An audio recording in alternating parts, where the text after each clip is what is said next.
Mon père a conduit un bus scolaire pendant 20 ans. Tout le monde pensait qu'il était simplement un homme ordinaire. Jusqu'au jour où un général 4 étoiles a frappé à notre porte et a vu sa photo sur le mur. Il s'est figé. Vous l'appelez papa? La voix du général était basse, presque instable, comme celle d'un homme qui vient de poser le pied sur un sol dont il n'est pas sûr qu'il le soutienne. Pendant un instant, personne dans la pièce ne bougea. La question flottait entre nous. J'ai hoché la tête. Oui, monsieur, dis-je. C'est mon père. Le général 4 étoiles fixa de nouveau la photographie accrochée au mur. Ses yeux ne se contentaient pas de la regarder. Il l'étudiait comme on étudie un fantôme. Puis il s'assit lentement sur la vieille chaise en bois à côté de la table de la cuisine. Et c'est là que j'ai compris que quelque chose n'allait vraiment pas. Car les hommes qui portent 4 étoiles sur leurs épaules n'ont généralement pas l'air d'avoir peur. Mais celui-ci en avait l'air. La vérité, c'est que jusqu'à cet après-midi-là, je pensais tout savoir sur mon père. Mon père, François Lambert, conduisait un autobus scolaire dans notre petite ville depuis aussi longtemps que je me souvienne, soit 20 ans. Même autobus jaune, même itinéraire. Chaque matin de semaine à 6h15, il sortait par la porte d'entrée, vêtu de sa veste de travail marron et de cette casquette bleu marine délavée avec le petit drapeau de la République cousu sur le côté. Il portait toujours la même cafetière isotherme cabossée de café. Toujours. Quand j'étais enfant, j'avais l'habitude de le regarder par la fenêtre de devant. Il descendait l'allée de gravier, montait dans l'autobus et donnait 2 petits coups de klaxon avant de s'éloigner. C'était sa façon de dire au revoir. Les gens de la ville aimaient bien mon père. Il n'était pas bruyant, ne se vantait de rien, mais tout le monde lui faisait confiance. Les parents lui confiaient leurs enfants. Les enfants lui confiaient leurs secrets. On entendait des choses au supermarché comme « François Lambert est le chauffeur d'autobus le plus sûr du département ». Ou encore « Cet homme a la patience d'un saint ». Il ne haussait jamais la voix, ne conduisait jamais trop vite, ne manquait jamais un arrêt. En 20 ans, il n'avait même jamais fait l'objet d'une plainte. Mais, pour être honnête, il y avait toujours une chose à propos de mon père qui n'était pas tout à fait cohérente, la photographie. Elle était accrochée dans notre salon au-dessus du vieux buffet en chêne. Cadre noir légèrement décoloré. Sur la photo, mon père semblait avoir 20 ans de moins, peut-être 30. Il se tenait avec un groupe de commandos quelque part dans le désert. Tous portaient des uniformes de camouflage désertique, des bottes poussiéreuses, des fusils en bandoulière sur leurs épaules, et mon père, le jeune François Lambert, se tenait juste au milieu d'eux.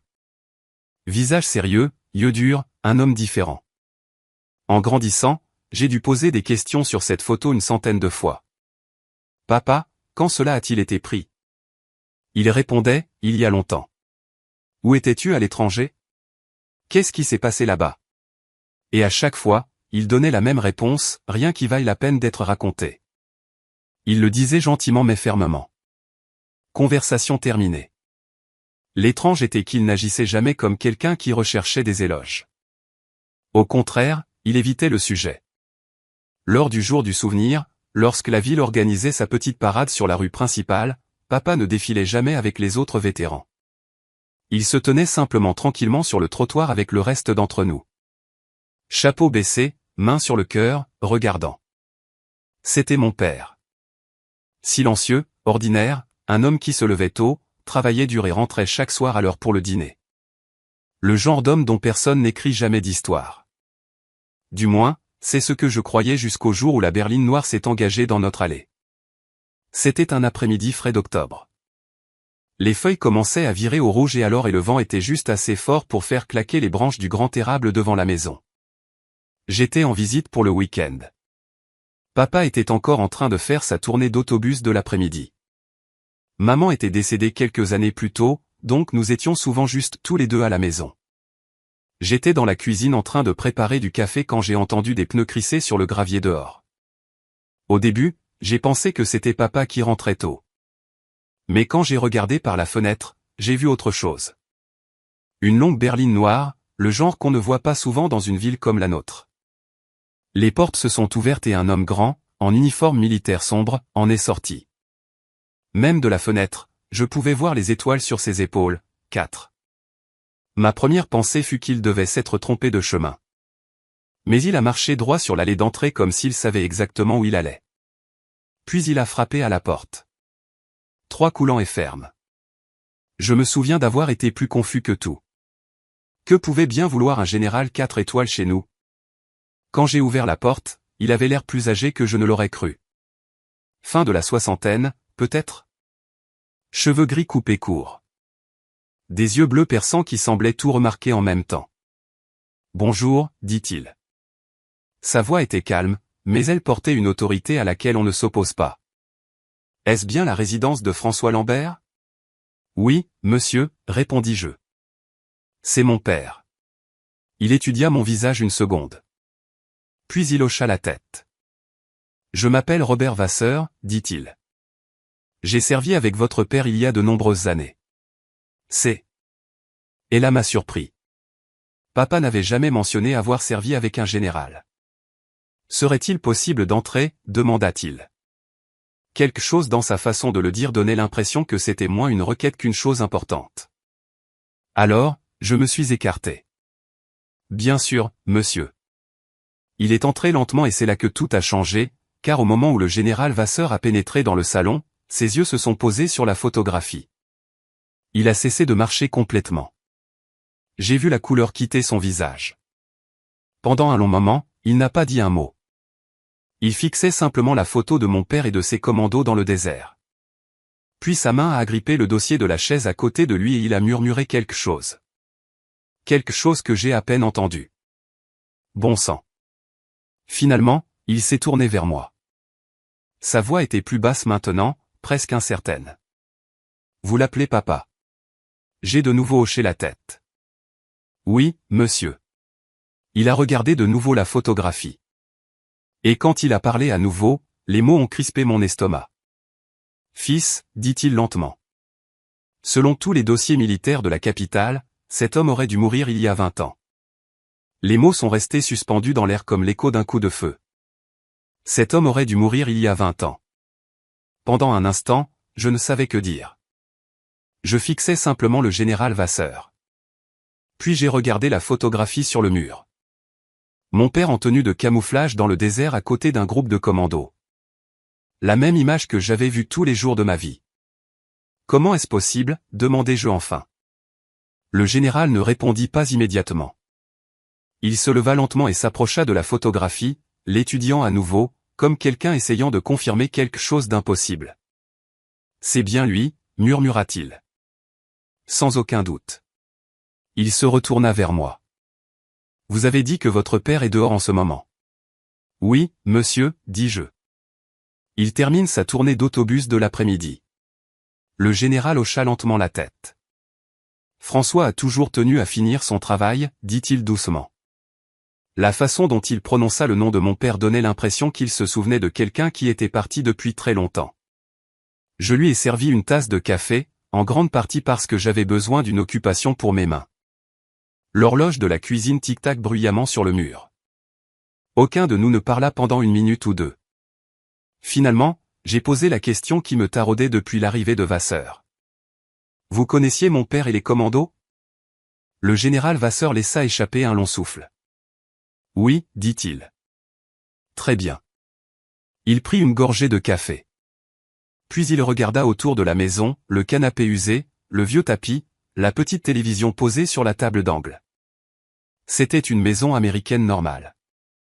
Simple, confortable, le genre d'endroit où l'on s'attend à ce qu'un chauffeur d'autobus retraité vive. Étrange, dit-il doucement. Quoi, demandai-je. Qu'un homme comme François Lambert finisse par vivre ici? Je sentis une légère tension dans ma poitrine. Qu'est-ce que cela est censé signifier? Le général se rassit. Pour la première fois depuis son arrivée, il sembla se détendre un peu, bien que ses yeux fussent toujours vifs. Votre père n'était pas seulement un commando, dit-il. Il était l'un des meilleurs officiers de reconnaissance que j'ai jamais vus. Cette phrase seule me semblait appartenir à la vie de quelqu'un d'autre, pas à la mienne. Mon père, dis-je. Il conduisait un autobus scolaire. Le général eut un faible sourire. Fils, la vie a une drôle de manière de changer de direction. Il se pencha légèrement en avant. En 1991, pendant la guerre du Golfe, votre père commandait une petite équipe de reconnaissance rattachée à mon bataillon. J'écoutais attentivement. Je n'avais jamais entendu mon père parler de tout cela. Les équipes de reconnaissance opèrent en avant des forces principales, expliqua le général. Elles se déplacent silencieusement, observent les positions ennemies, rendent compte. Travail dangereux, souvent effectué loin derrière les lignes. Votre père avait une réputation, continua Vasseur. Calme sous la pression, intelligent, jamais imprudent. Il fit une pause. Dans l'armée, cette combinaison est rare. Les yeux du général dérivèrent de nouveau vers la photographie. Il y a eu une mission en particulier, dit-il. Une qui a tout changé. Dehors, le vent bruissa à nouveau dans les feuilles. La maison paraissait très calme. Qu'est-ce qui s'est passé, demandai-je. Le général hésita. C'était la première fois qu'il semblait incertain de raconter l'histoire. Finalement, il dit, un bataillon de soldats américains s'est retrouvé piégé après une contre-attaque irakienne inattendue. Ils étaient coupés du ravitaillement, sans soutien. Il me regarda droit dans les yeux. Environ 400 hommes. Ma gorge se serra. C'est beaucoup de soldats. C'est vrai, dit-il. Sans aide, ils auraient été anéantis. Alors, qu'est-ce que mon père a eu à voir avec ça? Le général acquiesça légèrement. François s'est porté volontaire pour diriger une équipe de reconnaissance à travers le territoire ennemi afin de trouver une voie d'extraction sûre. Cela ne ressemblait pas à l'homme tranquille qui passait ses matinées à saluer les écoliers. Il a pris 5 hommes, continua Vasseur. Ils ont parcouru 30 kilomètres à travers le désert hostile de nuit, sans véhicule. J'ai essayé d'imaginer. Mon père marchant en territoire ennemi dans l'obscurité. Cela semblait surréaliste. L'équipe a localisé une brèche dans la ligne de défense irakienne, dit le général. Ils ont guidé le bataillon à travers avant le lever du soleil. 400 hommes sont sortis vivants. Je me suis affalé sur la chaise, stupéfait. Vous voulez dire que papa les a sauvés? Le général hocha lentement la tête. Oui. Puis son visage s'assombrit légèrement. Mais la mission ne s'est pas terminée comme elle aurait dû. Que entendez-vous par là? Vasseur fixa son gobelet de café. Quand l'équipe de François est revenue aux lignes amies, quelque chose a mal tourné. Quel genre de problème? Une fusillade. Le mot tomba lourdement. 2 membres de son équipe ont été tués. Et le rapport officiel a blâmé François. Je fronçai les sourcils. Pourquoi? Le général me regarda à nouveau. Parce que quelqu'un devait porter le chapeau. Ces mots ont tordu mon estomac. Cela n'a aucun sens. La guerre est rarement logique, dit-il doucement. L'enquête a conclu que le capitaine François Lambert avait désobéi aux ordres. Le titre sonnait étrange venant de quelqu'un qui parlait de mon père. Capitaine? À cause de ce rapport, continua Vasseur, sa carrière militaire s'est terminée du jour au lendemain. Cour martiale, demandai-je. Le général secoua la tête. Quelque chose de plus discret. Qu'est-ce que cela signifie? Cela signifie, dit-il lentement, que son dossier a disparu. Cette phrase a rendu la pièce plus froide. Disparu. Classé. Scellé. Enterré sous des tonnes de paperasse. Officiellement, le capitaine François Lambert a été répertorié comme tué au combat pendant l'opération. Je le fixais. Mais il n'a pas été tué. Non, dit le général. Il a survécu. Alors pourquoi aurait-il dit qu'il était mort? Le général ne répondit pas immédiatement. Au lieu de cela, il regarda à nouveau la photographie, car c'était plus facile que d'expliquer ce qui s'était réellement passé. Avant que je puisse poser une autre question, j'ai entendu quelque chose dehors. Le bruit de gravier qui craque. Un son familier. Le moteur d'un autobus scolaire jaune. Papa. Je me suis levé et j'ai regardé par la fenêtre. L'autobus s'est lentement engagé dans l'allée, comme il le faisait chaque après-midi depuis 20 ans. Même routine, même conducteur stable derrière le volant, sauf que maintenant tout semblait différent. Derrière moi, le général Vasseur se leva. J'ai entendu le léger bruissement de son uniforme alors qu'il ajustait son col. Il regarda vers la porte d'entrée. Après toutes ces années, dit-il doucement. Je n'aurais jamais pensé le revoir. Le moteur de l'autobus s'arrêta. La porte s'ouvrit avec son sifflement pneumatique habituel. Papa descendit sur l'allée. Il ferma la porte de l'autobus, se retourna et commença à marcher vers la maison. De la fenêtre, il avait exactement l'air de toujours. Veste marron, vieille casquette, sac à lunch à la main.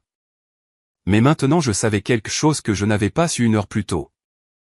Le chauffeur d'autobus tranquille qui marchait dans notre allée était autrefois un homme que l'armée croyait mort. Papa ouvrit la porte d'entrée et entra. Il me vit en premier, puis ses yeux se posèrent sur l'homme debout dans le salon. Pour la première fois de ma vie, j'ai vu mon père se figer. Les deux hommes se regardèrent. 20 ans d'histoire planant silencieusement entre eux. Finalement, papa parla, sa voix calme mais sur la défensive. « Robert Vasseur, dit-il. Tu as mis du temps à me retrouver. » La réponse du général fut presque un murmure. « François, dit-il. Nous devons parler. » Papa déposa son sac à lunch sur le comptoir de la cuisine avec le même soin qu'il apportait à tout le reste dans la vie. Pas de mouvement brusque, pas de voix élevée. Si un étranger était entré à ce moment-là, il aurait pu penser que rien d'inhabituel ne se passait. Deux hommes âgés se tenant dans un salon modeste se regardant à travers une vie entière. Mais je savais mieux. Il y avait une raideur dans les épaules de mon père que je n'avais jamais vue auparavant. Et il y avait quelque chose dans l'expression du général Vasseur qui ressemblait beaucoup à du regret. Papa retira sa casquette et la posa à côté du sac à lunch. Puis il me regarda. « Tu as préparé du café ?» demanda-t-il. C'était une question tellement normale que pendant une demi-seconde, j'ai failli rire. « Oui, dis-je.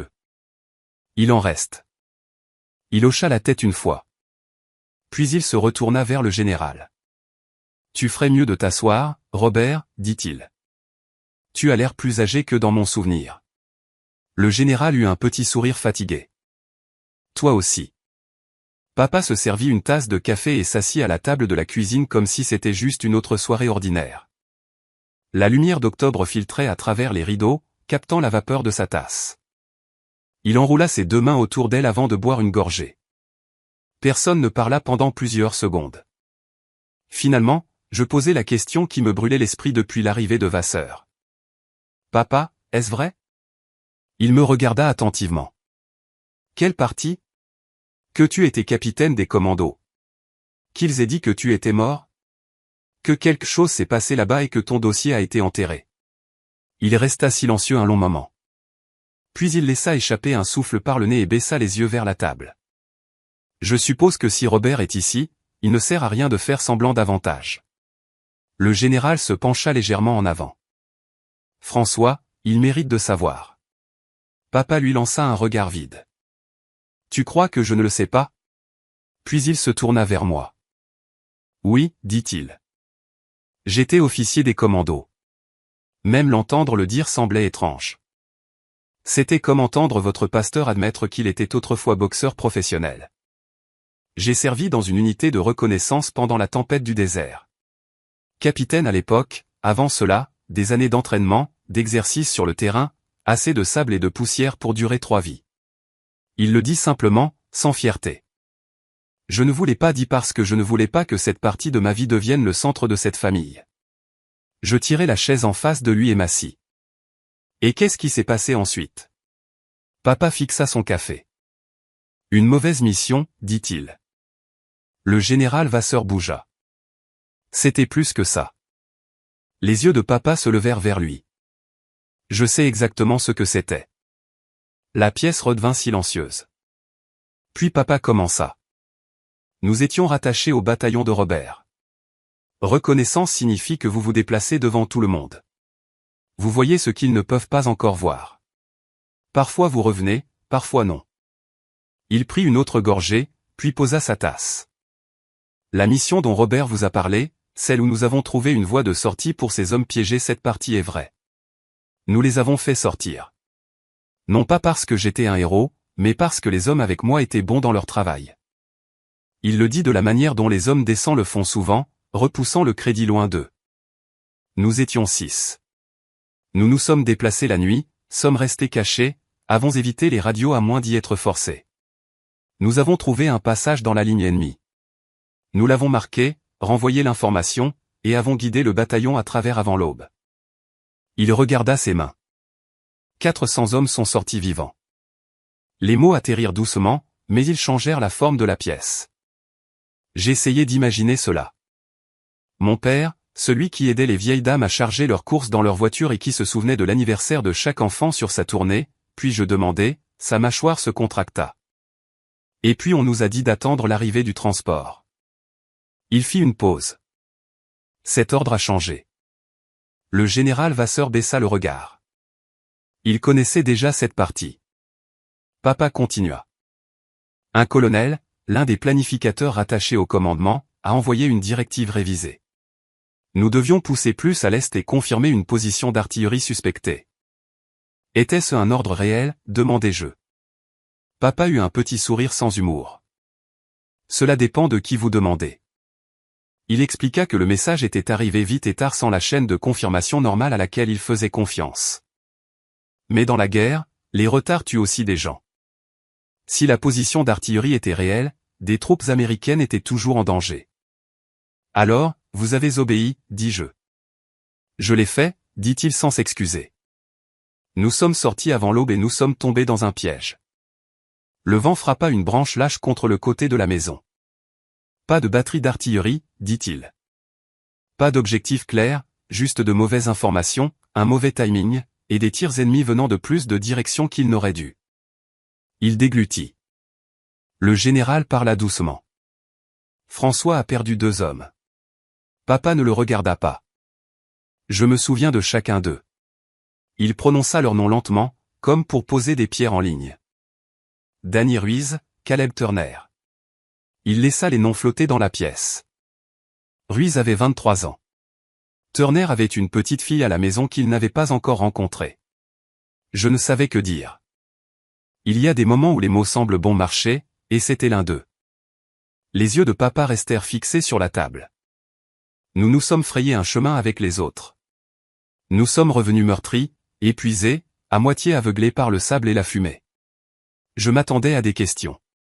Je m'attendais à une enquête. Il leva les yeux vers moi. Je ne m'attendais pas à ce qu'il décide de la réponse avant de poser les questions.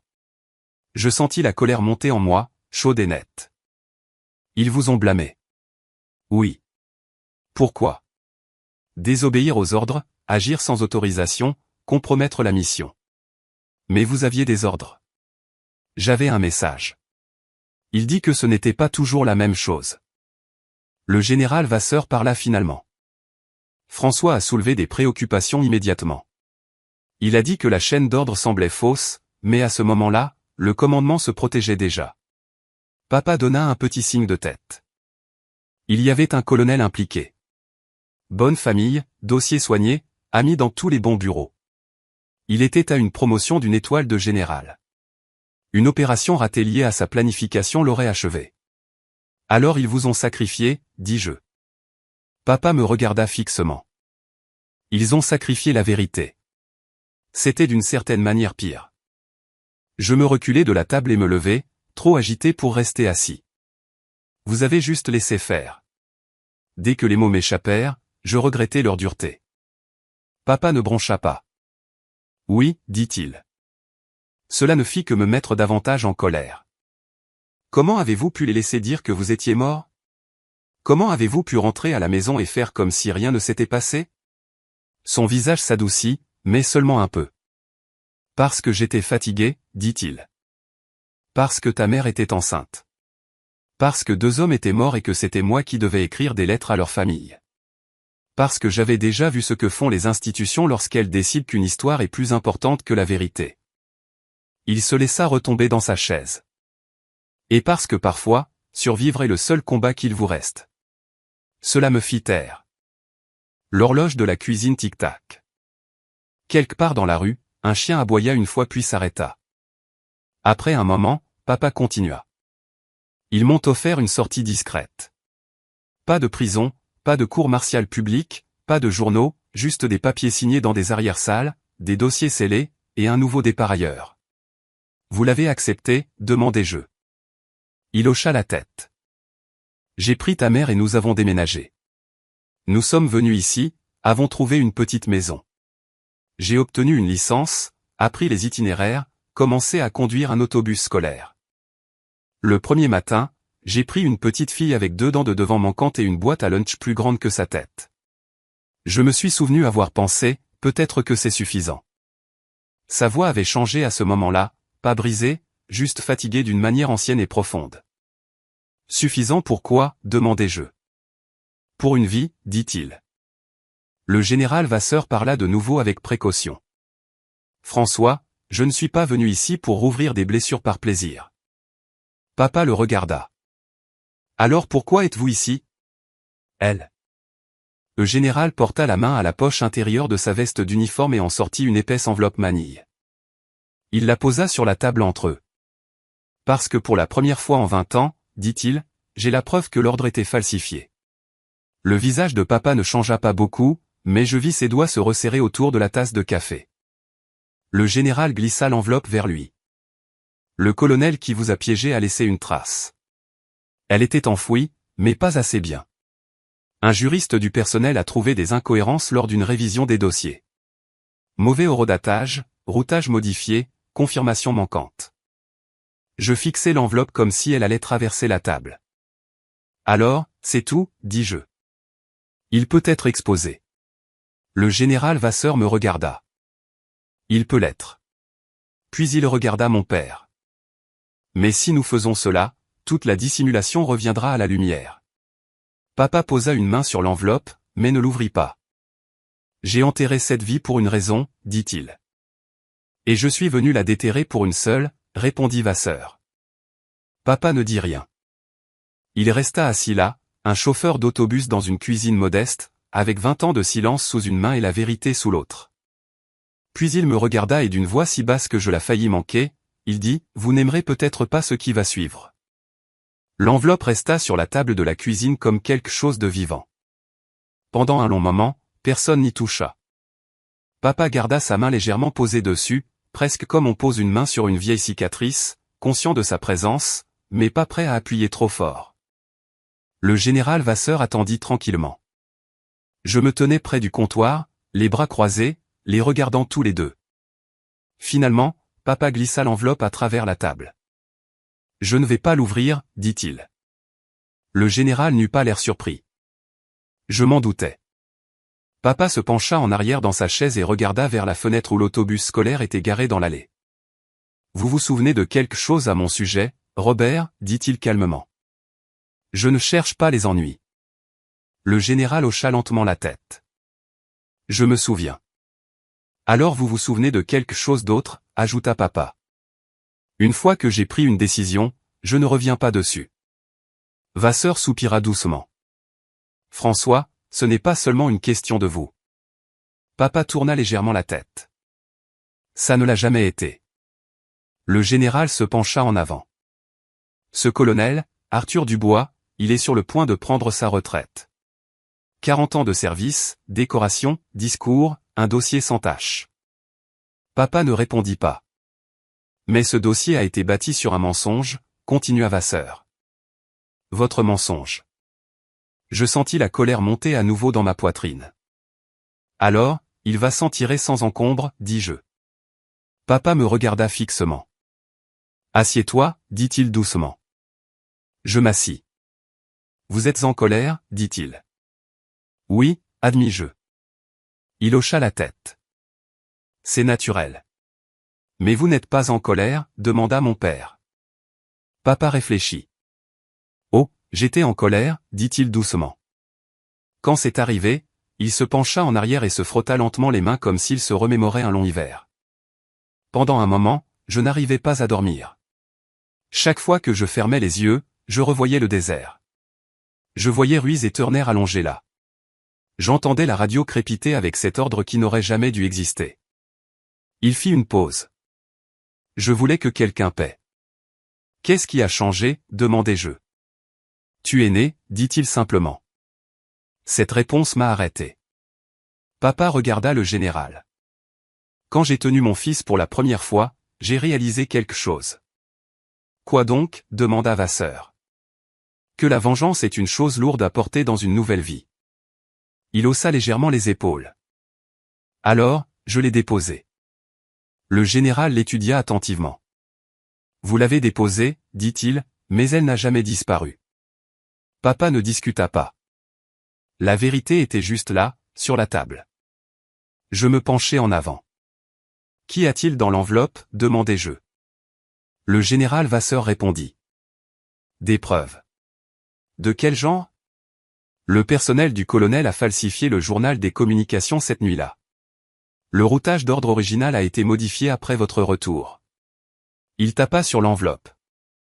Les vrais horodatages sont à l'intérieur. Je sentis mon pouce accélérer. Cela prouve que papa n'a pas désobéi aux ordres. Oui. Et cela prouve que le colonel le savait. Oui. Je regardais mon père. Alors, pourquoi ne voudriez-vous pas que cela soit révélé? Papa me regarda calmement. Parce qu'il y a un coup. Quel coup? L'armée n'aime pas déterrer les vieilles erreurs, dit-il. Surtout quand elles impliquent des officiers supérieurs. Vasseur hocha la tête. Il a raison. Papa continua. Si cette enquête commence, ils ne questionneront pas seulement Dubois. Ils questionneront tout le monde impliqué. Il pointa doucement vers lui-même. Ce qui signifie qu'ils me questionneront aussi. C'est une bonne chose, dis-je. Vous serez blanchi. Papa secoua la tête. Ce n'est pas si simple. Il croisa les mains. Il y a des hommes qui servent encore qui étaient de jeunes officiers à l'époque. De bons hommes. Ils ont suivi les ordres, signé des rapports, fait ce que le système attendait.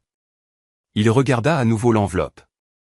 Si cela sort, certains d'entre eux pourraient perdre leur carrière. Cette pensée ne m'avait pas traversé l'esprit. Le général Vasseur parla. François, ces hommes méritent aussi la vérité. Papa y réfléchit. Peut-être. Puis il me regarda. Mais voici la question que vous devriez vous poser. Quoi? Quel genre de justice recherchez-vous? J'ouvris la bouche mais hésitai. Papa continua. La justice qui répare le passé ou la justice qui détruit le présent? Aucune des deux options ne semblait facile. L'horloge de la cuisine tinta de nouveau. Finalement, le général parla. Je ne suis pas venu ici en m'attendant à ce que vous décidiez ce soir. Papa hocha la tête. Bien, parce que j'ai déjà décidé. Il repoussa l'enveloppe vers Vasseur.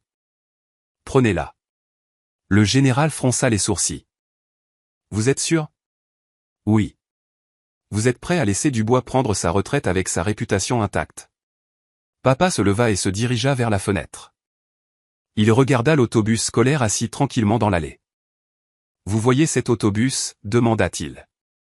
Le général se tourna légèrement. Oui. Je conduis cet itinéraire depuis 20 ans, dit papa. 3 générations d'enfants, il sourit faiblement. Certains des parents prenaient mon autobus quand ils étaient petits.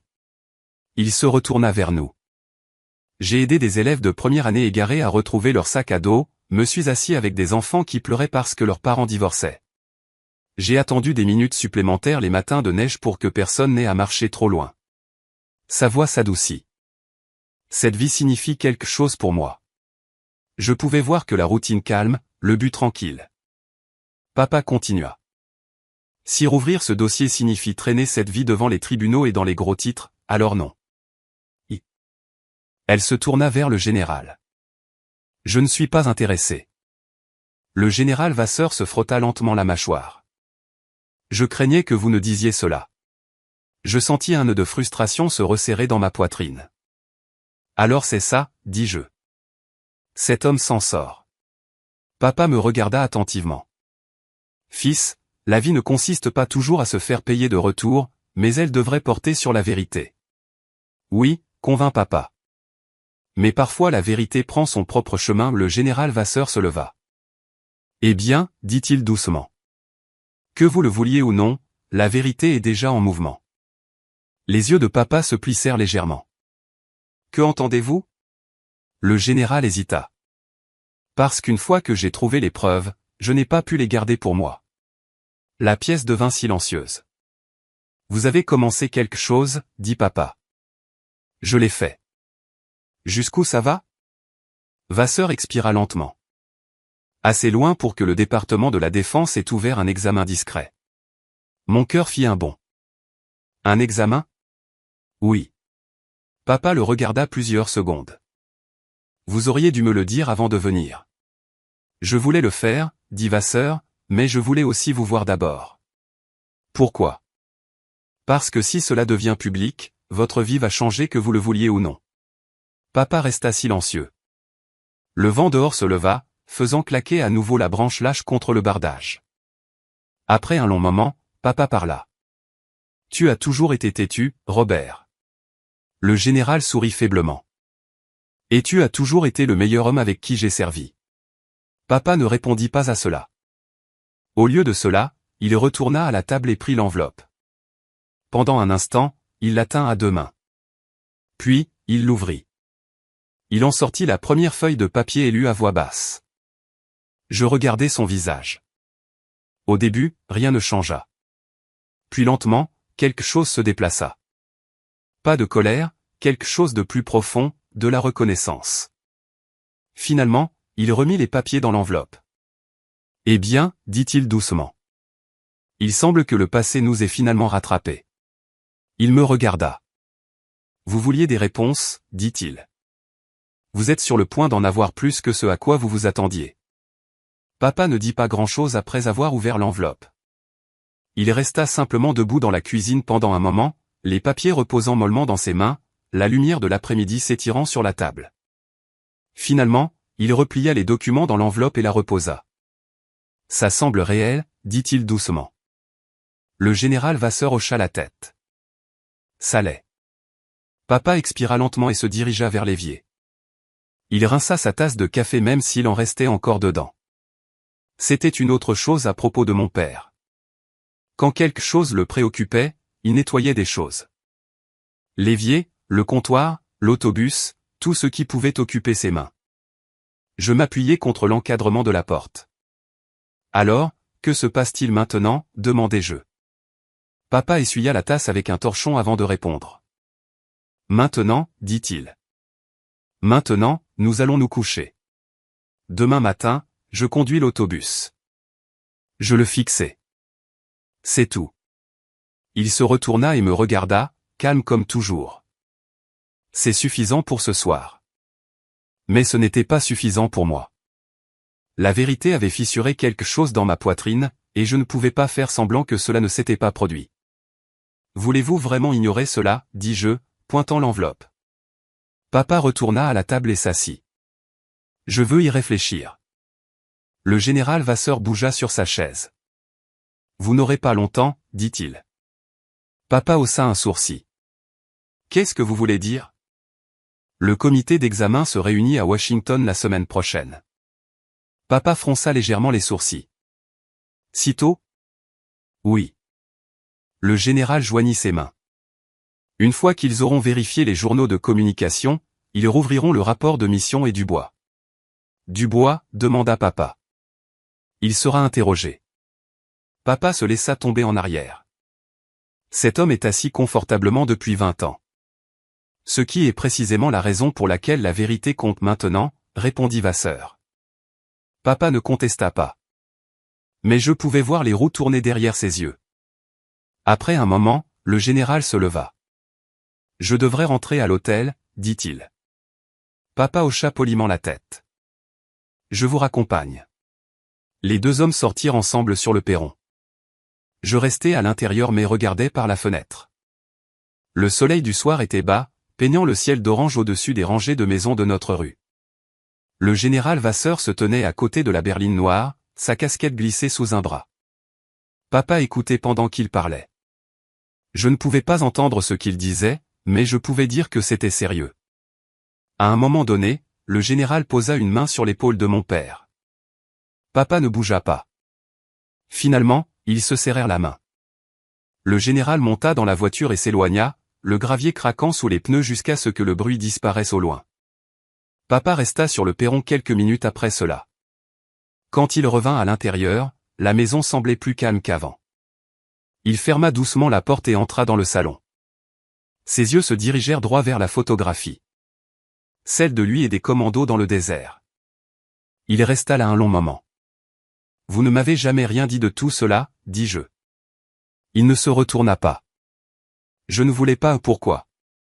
Parce que cette vie était finie. Il me regarda enfin et je ne voulais pas que cela vous suive. Je comprenais cette partie, mais quelque chose me troublait toujours. Papa, ces hommes que vous avez mentionnés, Ruiz et Turner, j'ai hoché la tête. Ils sont morts à cause de ce faux ordre. Oui. Et l'homme responsable a continué sa carrière. Papa ne répondit pas. Je me rapprochai. Cela ne vous dérange pas? Son expression s'adoucit, mais ne changea pas beaucoup. Ça m'a dérangé autrefois. Et maintenant je me concentre sur les hommes qui ont vécu. Cette réponse était si simple qu'elle en était presque douloureuse. Mais ne voulez-vous pas que votre nom soit blanchi? Il réfléchit. J'ai eu une bonne vie. Ce n'est pas ce que j'ai demandé. Il sourit faiblement. Vous êtes têtu. Vous évitez la question. Il s'assit sur le canapé et me fit signe de m'asseoir en face de lui. Écoute, dit-il. La justice n'est pas toujours ce que les gens croient. Je croisai les bras. Expliquez. Il se pencha légèrement en avant. Si la vérité sort maintenant, la réputation de Dubois s'effondrera. L'armée admettra une dissimulation. Les journalistes commenceront à fouiller dans les vieux dossiers. Les avocats seront impliqués. Il fit une pause. Et soudainement, l'histoire ne parlera plus des hommes que nous avons sauvés. De quoi deviendra-t-elle, demandai-je. De scandale. Je n'y avais pas pensé de cette façon. Papa continua. Le bataillon que nous avons sorti de là, 400 soldats, la plupart ont continué à vivre pleinement. Il fit un geste vers la photographie. C'est l'histoire dont je veux qu'on se souvienne. Pas la politique, pas le blâme, juste les vies qui ont été sauvées. Je m'assis en silence, laissant cela s'installer. Mais quelque chose en moi résistait toujours. Peut-être que la vérité mérite d'être dite de toute façon, dis-je. Papa hocha lentement la tête. Peut-être. Il se leva et se dirigea vers la fenêtre. Dehors, l'autobus scolaire était garé là où il l'avait laissé plus tôt. La lumière déclinante brillait sur la peinture jaune. J'ai passé 20 ans à conduire cet autobus, dit-il. Chaque matin, ces enfants montent à bord, me faisant confiance pour les amener où ils doivent aller. Il se retourna vers nous. C'est le travail qui compte pour moi maintenant. Je l'observais attentivement. Vous avez peur que cette enquête n'emporte cela? Il ne répondit pas directement, mais je savais que j'étais proche de la vérité. La pièce redevint silencieuse. Puis papa fit quelque chose d'inattendu. Il prit l'enveloppe. Demain, dit-il. J'appelle le comité d'examen. Mes yeux s'écarquillèrent. Vous le faites? Oui. Qu'est-ce qui a changé? Il me regarda. Toi. Moi. Tu as posé la bonne question. Quelle question? Il eut un petit sourire. Si la vérité mérite d'être dite. Il tapota doucement l'enveloppe. Et la réponse est oui. Pour la première fois depuis l'arrivée du général Vasseur, je vis quelque chose de nouveau dans les yeux de mon père. Pas de la colère, pas de regret, de la détermination. On dirait que nous avons du travail à faire, dit-il. Et pour la première fois en 20 ans, le chauffeur d'autobus tranquille revenait dans un combat qu'il croyait avoir laissé derrière lui. Les semaines suivantes passèrent lentement, mais leur poids était différent. Pas lourd de l'ancienne manière. Lourd de la manière dont on ressent une tempête quand on la voit se former à l'horizon. Papa conduisait toujours l'autobus scolaire chaque matin. Rien n'a changé à ce sujet. À 6h15, Charpie François sortit par la porte d'entrée avec sa cafetière. Même veste, même casquette, même routine tranquille. Mais maintenant je savais ce qu'il portait sous cette surface calme. Et apparemment, Washington aussi. 3 jours après que papa eut appelé le comité d'examen, une lettre arriva. Papier en tête officielle du département de la Défense. À l'intérieur, une requête formelle. Le capitaine François Lambert devait comparaître devant un panel d'examen militaire concernant le rapport de mission de l'opération Bouclier du désert. Je regardais papa la lire à la table de la cuisine. Il n'eut pas l'air surpris. Juste pensif. Eh bien, dit-il finalement. Il semble qu'il soit sérieux. Allez-vous vraiment y aller, demandai-je. Il plia soigneusement la lettre. Oui. Pourquoi? Il donna la même réponse simple qu'il avait donnée auparavant. Parce que la vérité mérite son jour. L'audience était prévue pour le mois suivant à Washington, D.C. Jusque-là, le comité d'examen commença à recueillir des déclarations. C'est alors que quelque chose d'inattendu se produisit. Les hommes de l'ancienne unité de papa commencèrent à appeler. Au début, ce n'était qu'un seul. Une voix au téléphone que papa n'avait pas entendue depuis des décennies. J'étais assis dans le salon quand l'appel est arrivé. Papa décrocha le téléphone. François Lambert. Il y eut une pause. Puis le visage de papa changea. Eh bien, je suis foutu, dit-il doucement. Sergent Collins. Il se laissa tomber en arrière sur sa chaise et écouta. Oui, oui, entendis-je. Encore une pause. Puis, papa jeta un coup d'œil vers moi. Bien sûr que je me souviens, dit-il. Tu me dois toujours 20 € de cette partie de poker. Je pouvais entendre des rires à l'autre bout de la ligne. Lorsque l'appel fut terminé, papa resta assis tranquillement un moment. Qu'a-t-il dit, demandai-je. Il a entendu parler de l'examen, répondit papa. Et il veut témoigner. Ce fut le premier d'une longue série d'appels. Au cours de la semaine suivante, d'autres vétérans se manifestèrent. Des hommes qui avaient servi dans le bataillon que papa avait aidé à sauver. Certains avaient déménagé à travers le pays. Certains étaient à la retraite. Certains avaient construit des vies entières depuis la guerre, mais tous se souvenaient de cette nuit-là. Un après-midi, papa mit le téléphone sur haut-parleur pour que je puisse écouter. La voix au bout du fil était plus âgée et rauque. Ici lieutenant Marc Dubois. Papa sourit légèrement. Marc, tu as réussi. Grâce à vous, répondit Dubois. Je pouvais entendre l'émotion dans la voix de l'homme. François. Quand il entendit qu'il rouvrait enfin le dossier, il fit une pause. J'ai dit à ma femme que j'attendais ce coup de fil depuis 30 ans. Papa se tassa sur sa chaise. Vous ne me devez rien, dit-il. C'est là que vous vous trompez, répliqua Dubois. Vous avez sorti 400 hommes d'un piège mortel. La voix de la femme de Dubois se joignit brièvement à l'appel. Dites-lui merci, dit-elle. Papa ne sut que répondre à cela. Il se contenta de hocher lentement la tête même si elle ne pouvait pas le voir. Après la fin de l'appel, il fixa le téléphone pendant un long moment. Je ne m'attendais pas à ça, dit-il. Quoi? Que les gens se souviennent. Le mot se répandit discrètement parmi les vétérans. En 2 semaines, le comité d'examen avait reçu des déclarations écrites de plus de 30 soldats, chacun racontant la même histoire. Le général Vasseur rendit visite à nouveau un soir. Cette fois, il semblait moins tendu.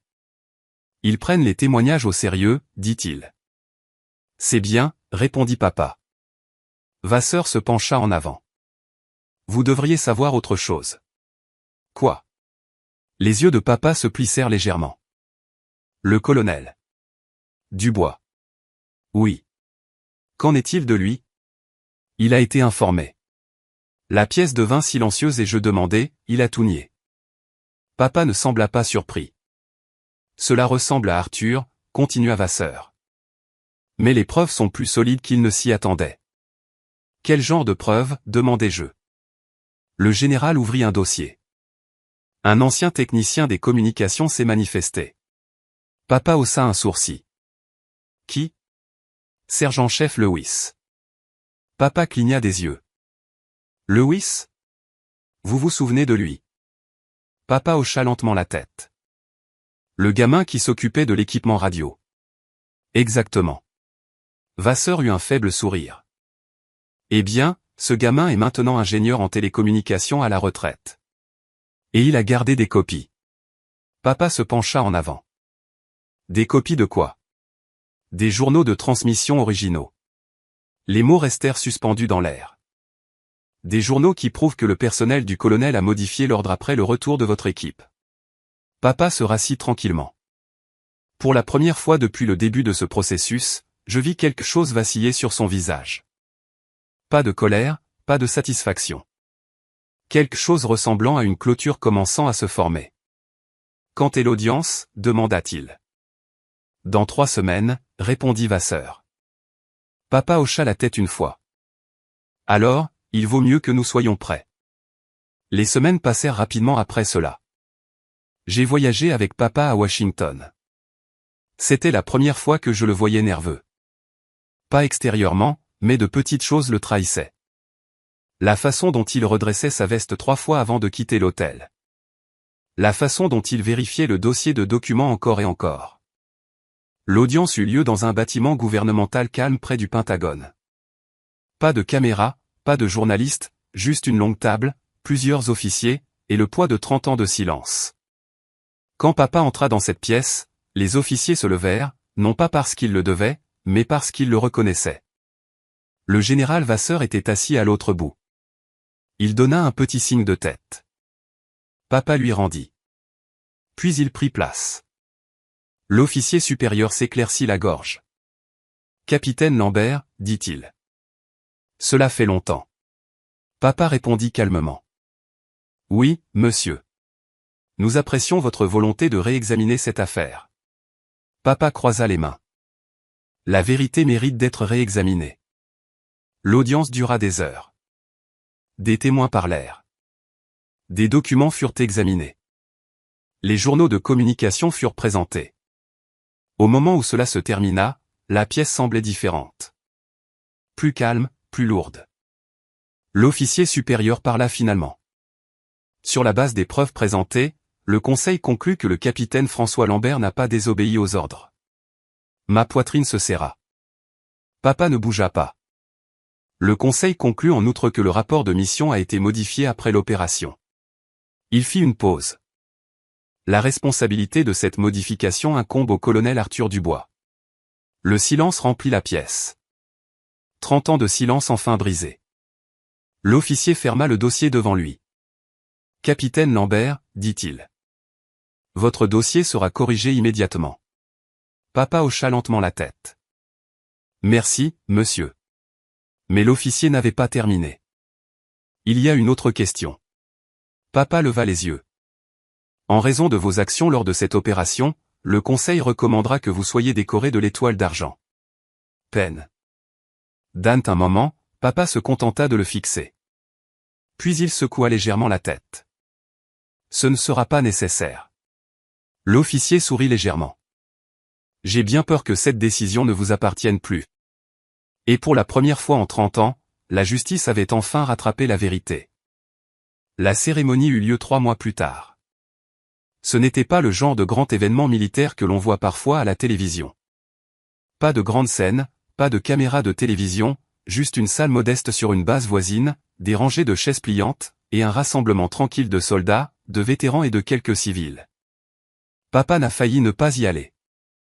Même après que le comité d'examen eut corrigé son dossier, même après que la recommandation pour l'étoile d'argent devint officielle, il tenta de la refuser 2 fois. « Je n'ai rien fait de spécial », leur dit-il. Mais l'armée n'accepta pas cette réponse. Le général Vasseur le lui expliqua au téléphone un soir. « François, dit-il, parfois la médaille n'est pas seulement pour l'homme qui l'a gagnée. » Papa fronça les sourcils. « Que entendez-vous par là ? Elle est aussi pour la vérité qui a été enterrée. » Cela sembla mettre fin à la discussion. Nous sommes donc allés à la base tôt ce matin-là. Papa portait un costume emprunté. La seule cravate qu'il possédait était une vieille cravate marine que ma mère lui avait donnée il y a des années. Quand nous sommes entrés dans la salle, j'ai tout de suite remarqué quelque chose. Beaucoup d'hommes la regardaient papa, non pas avec curiosité, mais avec reconnaissance. Certains d'entre eux se levèrent lorsqu'il passa. Un vieil homme vétéran s'avança droit et lui serra la main. « Monsieur, dit l'homme doucement. » Papa eut l'air gêné. « S'il vous plaît, ne m'appelez pas comme ça. » Mais le respect dans la pièce était indéniable. Le général Vasseur était déjà là, parlant avec plusieurs officiers près de la scène. Quand il nous vit, il sourit et s'approcha. « Tu es bien habillé, François, dit-il. » Papa jeta un coup d'œil à la veste de costume. J'ai l'impression de porter les vêtements de quelqu'un d'autre. C'est parce que vous avez passé les 20 dernières années habillé comme un chauffeur d'autobus, répondit Vasseur avec un sourire.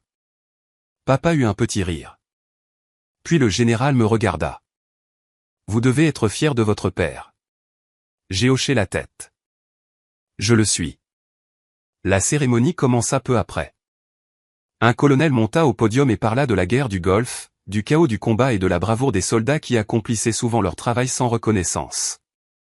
Puis il commença à raconter l'histoire, pas seulement la version officielle, mais la vraie. Il parla d'une équipe de reconnaissance qui s'était faufilée à travers les lignes ennemies pour trouver un chemin sûr pour un bataillon piégé. Des vies sauvées, des années de silence qui suivirent, et finalement il prononça le nom de mon père, capitaine François Lambert. Papa marcha lentement vers l'avant de la pièce, parade comme un soldat en parade, juste de la manière dont il marchait partout ailleurs, calme, stable. Le colonel épingla le métal à sa veste. L'étoile d'argent brillait sous les lumières. Pendant un instant, la pièce fut complètement silencieuse. Puis les applaudissements éclatèrent. Pas fort, mais long. Papa sembla mal à l'aise de se tenir là. Il attendit que la pièce se calme avant de parler. J'apprécie l'honneur, dit-il. Sa voix était calme, comme toujours. Mais je voudrais dire quelque chose. Le colonel s'écarta. Papa regarda l'assemblée. Il reconnut certains visages. D'autres étaient des inconnus. Il y a 30 ans, dit-il, 6 hommes sont entrés ensemble dans le désert. Il fit une pause. 4 d'entre nous sont revenus. La pièce redevint silencieuse. 2 de ces hommes n'ont jamais eu la chance de vieillir, continua-t-il. Danny Ruiz et Caleb Turner. Il prononça leurs noms lentement. J'ai porté ces noms avec moi tous les jours après cela. Il jeta un coup d'œil à la médaille. Si quelqu'un doit la voir, c'est eux. Personne ne parla.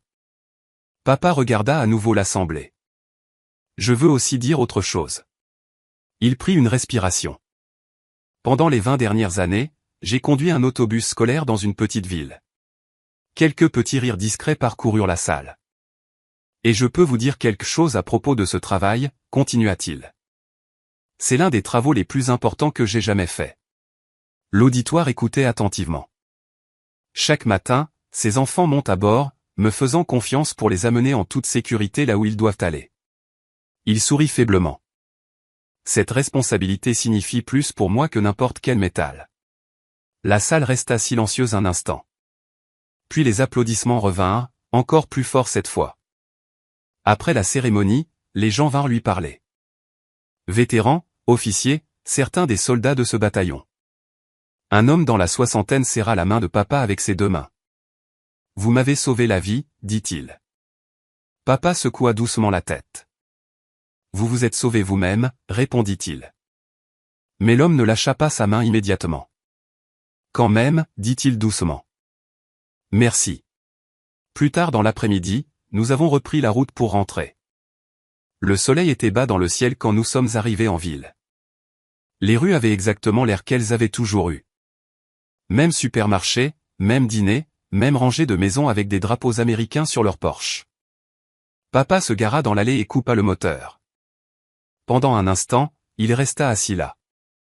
Puis il prit la médaille de sa poche et la regarda. Vous savez quoi, dit-il. Quoi, demandai-je. Je pense que ta mère aurait ri de ça. Pourquoi? Parce qu'elle disait toujours que j'avais un talent pour compliquer les choses simples. Je souris. Ça lui ressemble. Papa sortit du camion. À l'intérieur de la maison, il se dirigea droit vers le mur du salon. La photographie était toujours là. La version plus jeune de lui se tenant à côté de ses commandos dans le désert. Il la regarda longtemps. Puis il posa la médaille sur l'étagère sous le cadre. Pas au centre, juste sur le côté, comme si elle y appartenait, mais sans avoir besoin d'être le point focal. Le lendemain matin, quelque chose se produisit qui me fit réaliser à quel point mon père avait changé et à quel point il n'avait pas changé. À 6h15 précise, il prit sa cafetière, mit la même vieille veste, la même casquette, et sortit vers l'autobus scolaire. Je me tenais à la fenêtre en le regardant comme je l'avais fait quand j'étais enfant. Il monta sur le siège du conducteur, démarra le moteur et s'éloigna. Pas de discours, pas de célébration, juste la continuation tranquille d'une vie qu'il avait choisie il y a longtemps. Plus tard dans l'après-midi, quand il rentra, je lui posai une question. Vous sentez-vous différent maintenant, dis-je, maintenant que tout est réglé? Papa réfléchit.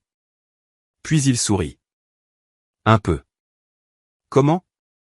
Eh bien, dit-il. C'est agréable de savoir que la vérité a finalement rattrapé le coup. Il fit une pause. Mais la partie importante est ce qui vient après. Et qu'est-ce que c'est? Il fit un geste vers la fenêtre où la route vide s'étirait à travers la ville. Vivre la vie que vous avez construite.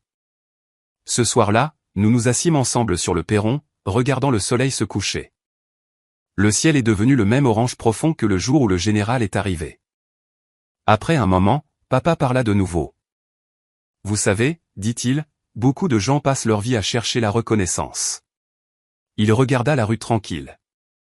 Mais la vraie récompense, c'est de savoir que vous avez fait ce qui est juste, même quand personne ne regardait. Il se tourna vers moi. Et si cette histoire a signifié quelque chose pour vous, peut-être qu'elle signifiera quelque chose pour quelqu'un d'autre aussi. Il sourit doucement. Alors, si c'est le cas, transmettez-la. Partagez-la avec quelqu'un qui pourrait avoir besoin d'un rappel. Et si vous souhaitez entendre d'autres histoires comme celle-ci, eh bien, vous savez où les trouver. Il se laissa tomber en arrière sur sa chaise, la brise du soir faisant bruisser les arbres autour du perron. Et pour la première fois en 30 ans, mon père semblait complètement en paix. Alright. Let's take a look here, chat. Room 3.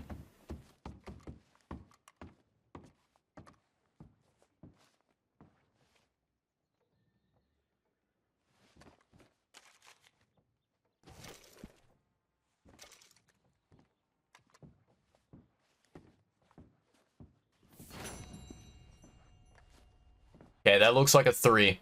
Mr. Kirk! Mr. Kirk, you in there? Who is it? It's just a friend. Just a friend. Come on, open the door. I didn't do it. I didn't do it. Stop. Hey, that's Nathan Kirk. Oh, got him? Oh, shut up.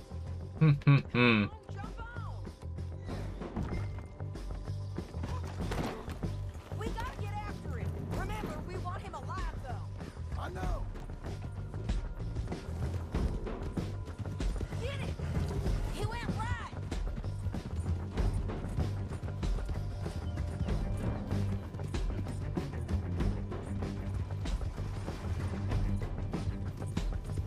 My god, this dude is fast. Stay on it. I'll catch up with you. Where are you going? Shit.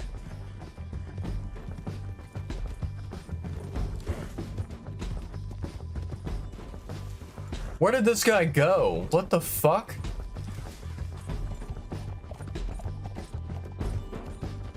He fucking vanished.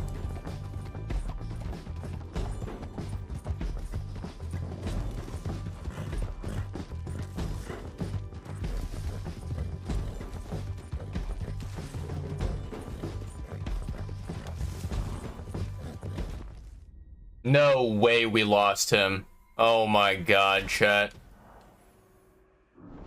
Alright, let's keep going again. Let's do this all over again, chat. Another chase sequence. Not a big fan of these, to be completely honest. Mr. Kirk! Mr. Kirk, you in there? Who is it? It's just a friend.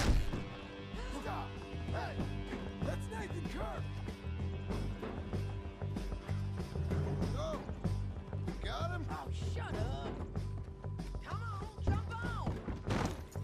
We gotta get after him. Remember, we want him alive, though. I know. He went right.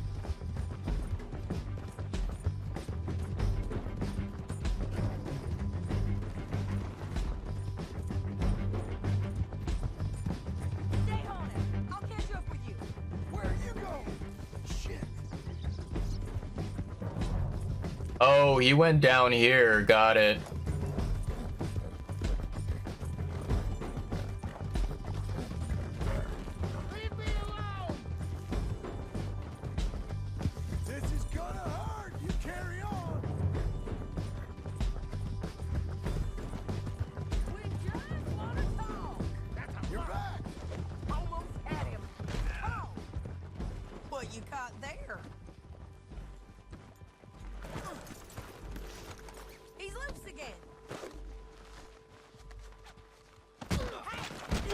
There we go.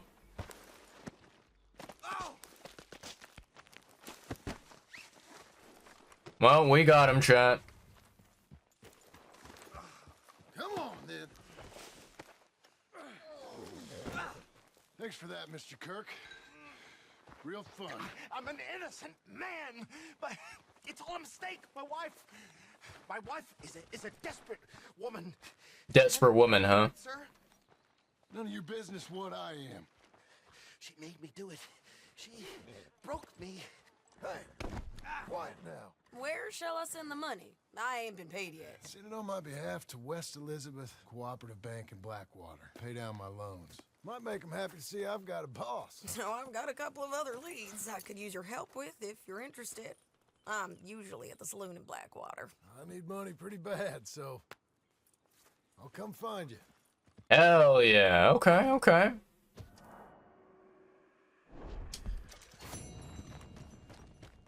Easy money.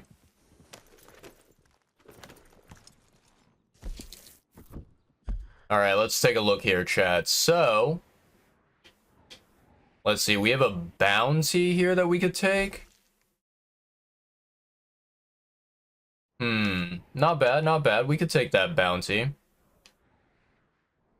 Also, bounties here as well. Got it, got it. Okay, can I return to Beecher's Hope? I think that's the smart thing to do here.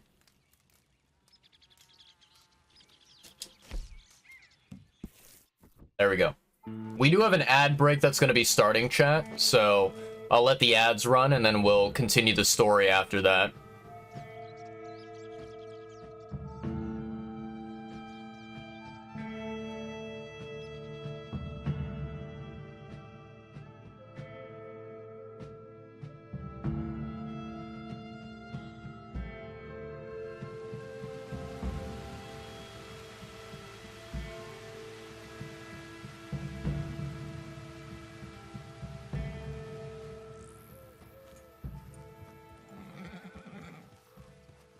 There, girl. Come on.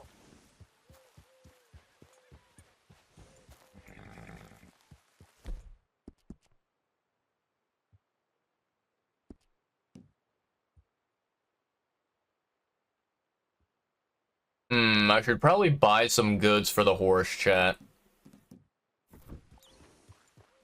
Okay. Let's go ahead and pause the game here. We've got a 3-minute ad break going, and then after that we'll see what the heck Uncle wants with us. Oh man. Oh. You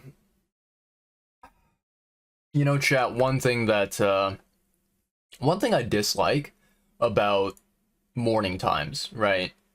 And I feel like this is something that I don't even know really when it started, but I feel like it's something that I've probably been dealing with throughout a good portion of my life. You know, my family, right?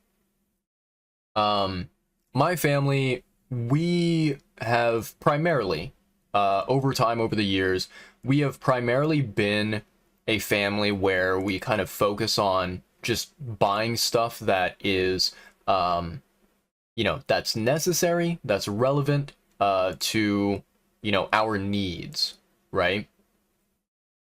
And essentially, we don't really like spend money on things that are kind of extra, you know, things that we don't really necessarily need to survive, right?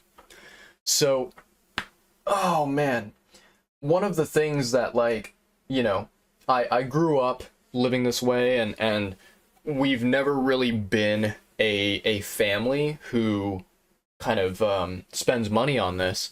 Throughout my life, I've never really had a consistent, consistent source of breakfast, right? So, you know, my family, every once in a while, we would buy some cereal, for example. assuming that the cereal was on sale for a good price. And so, I'd eat cereal for breakfast sometimes.